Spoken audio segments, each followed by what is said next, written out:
Avec près de 600 entrepreneurs adhérents, le Limoges Business Club organise régulièrement ses rassemblements thématiques. Une composante d'animation économique qui s'intéresse cette fois à la conduite du changement via l'intelligence collective. Plus on va impliquer les salariés dans l'entreprise, auprès du patron, dans sa vision de voir les choses dans l'avenir, plus on aura une entreprise qui va perdurer. Changement de tête, changement d'organisation, changement d'atmosphère, 3 bonnes raisons de résister au changement. Oui, bien sûr, j'ai été confronté. Il y en a toujours qui regrettent le passé, qui ont du mal à se projeter dans l'avenir. Il faut les aider à ça. Alors, le fait que l'atelier co-design que j'ai pu mener a permis de construire avec les, on va dire les anciens, on va dire ceux qui étaient là depuis longtemps, avec l'ancienne direction, les nouveaux que j'avais recrutés, puisque moi j'ai fait cet atelier co-design 1 an après mon arrivée. Et en fait, oui, c'est difficile des fois avec certains, et pour certains, il faut leur donner le sens, il faut essayer de leur expliquer où on va. Il y en a qui suivent, il y en a qui suivent moins, mais bon, ça fait partie du jeu. Et si en plus vous n'êtes pas d'ici, pas du monde de l'industrie et qui plus est femme dirigeante, l'affaire se corse un peu plus. Alors le premier effet, ça a été super, on est repris, voilà, l'entreprise va perdurer. Et puis juste après, on m'a attendu au tournant. Je venais pas de ce milieu-là, je venais pas de la région, je venais pas de l'industrie spécifiquement.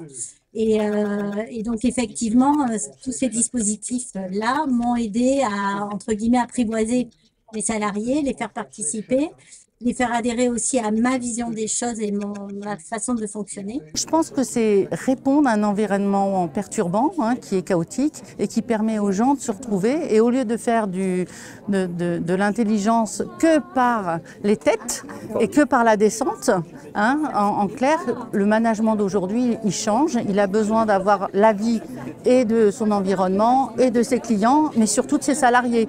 Et c'est une méthode portée par la région Nouvelle-Aquitaine, transposée du management sportif vers l'entreprise, qui donne aujourd'hui des éléments permettant aux chefs d'entreprise d'agir. On avait vu que les coachs sportifs aussi avaient certains modes pour mobiliser, les chefs d'orchestre aussi, les musiques. Donc, bref, on s'était dit qu'on pourrait formaliser quelque chose de plus soutenu, et donc on a lancé cette AMI à titre expérimental en 2023, donc c'était la période post-Covid.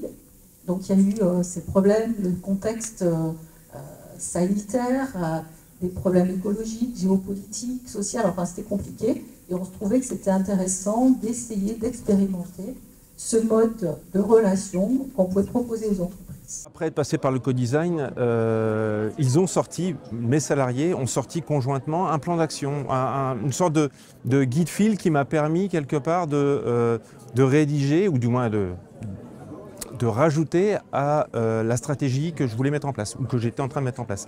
Et donc en fait, on suit un ensemble d'actions qui viennent aussi d'eux, et donc ça permet quand même de les faire participer à l'action collective. Il ne faut pas oublier que l'innovation, elle ne se fait pas seule, elle se fait justement à travers des doubles boucles, ce qu'on appelle, et pas en ligne directe d'une ingénierie. Elle est souvent créée parce qu'elle n'est pas à l'endroit où on voulait la trouver, mais à l'extérieur de cet endroit. Et là, pour le coup, l'intelligence ou les intelligences multiples, on a un grand besoin justement de faire des bacs à sable, de réfléchir ensemble pour pouvoir co-construire ensemble. La prochaine table ronde sera animée par Raphaël Ibanez. On parlera sans doute Ovalie, gestion du groupe et toujours intelligence collective. Et sur l'internationalisation, et elle a fixé trois grandes orientations qui sont liées aux transitions, qui sont